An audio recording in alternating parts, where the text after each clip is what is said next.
Welcome back to Democratic National Convention. We're here with Senator Paul Kirk, the former chairman of the Democratic National Committee in the 1980s. And, of course, he replaced Senator Kennedy after the death of the great late senator. It's great to have you with us. Thank you so much. This is a great tradition you've been a big part of, coming to these conventions. How do you look at this and where our country is today, where the Democratic Party is today?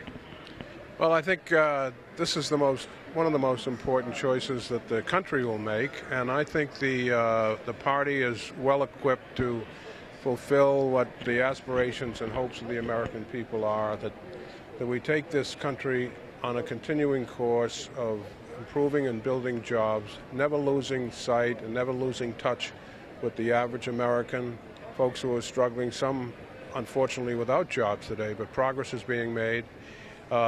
I think the vision and the values of the Democratic Party will be reinforced this year in probably starker contrast than any time in my memory between ourselves and the Republican Party, who unfortunately have a different view of life, a different view about a community, shared responsibility, shared sacrifice. I mean, it's really a stark contrast, and I think folks who tune into this convention, those who have listened or watched at Tampa and then see the debates in the fall, I'm very hopeful about the future. You saw firsthand being down there in a Senate that was already, roadblock Republicans. I mean, you had Mitch McConnell early on talking about it. He doesn't really care much about what the jobs are, what the foreign policy is. He wants to make Obama one-term president. Somebody who's been involved in politics and has worked across party lines, Frank Fahrenkopf, when you were the DNC chair, it just seems that this is just Stonewall approach.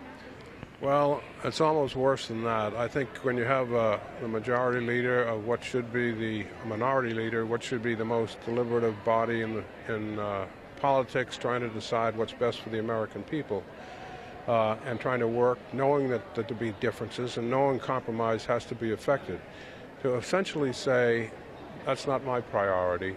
My priority is to defeat the incumbent president, and if I have to be an obstructionist every day of the week and call for 60 votes to cross the street, that's what I'll do.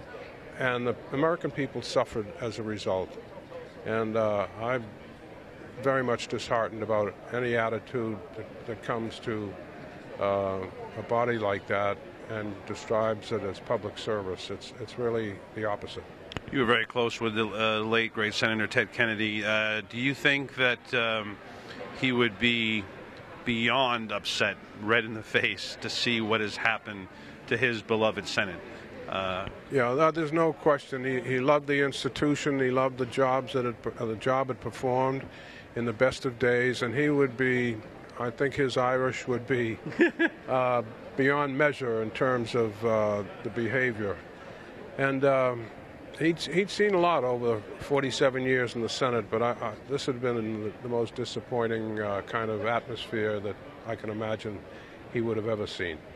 What about the issue of race in this country? We have talked to Jesse Jackson earlier today about the voting rights issue and putting more and more obstacles in front of African Americans, in front of Latinos, seniors, people who vote Democrat, basically, college students.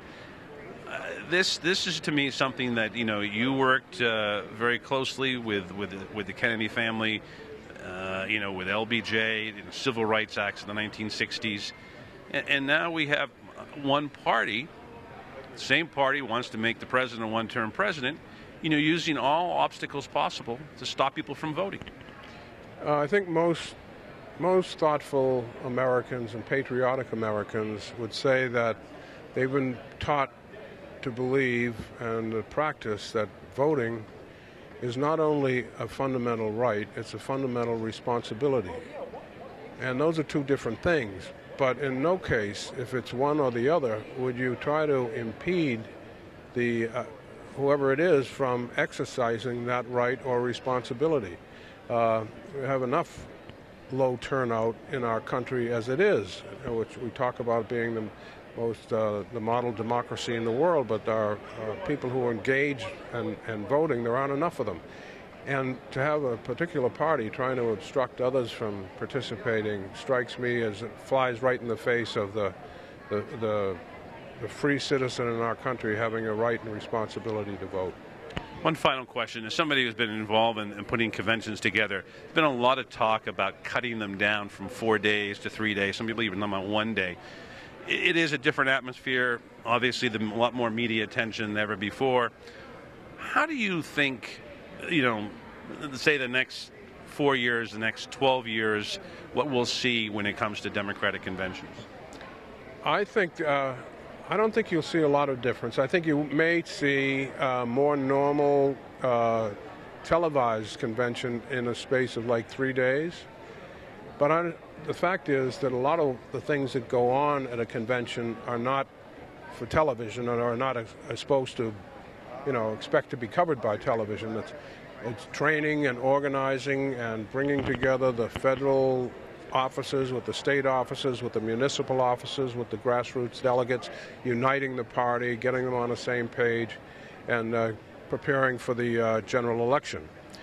On the other hand, there are parts of the televised convention that are really important to the American audience if they choose to listen or watch. They see new faces and talent within the party.